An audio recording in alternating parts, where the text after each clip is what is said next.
Last week I saw people with scooters, skateboards, and I thought like, oh man, look at them, they just go right by me.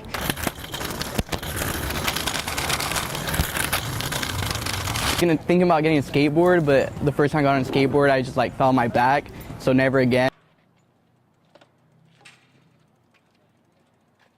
It looks cooler than a bike, and it's easier to carry, so I could bring it inside my classroom and I don't have to worry about it getting stolen or something.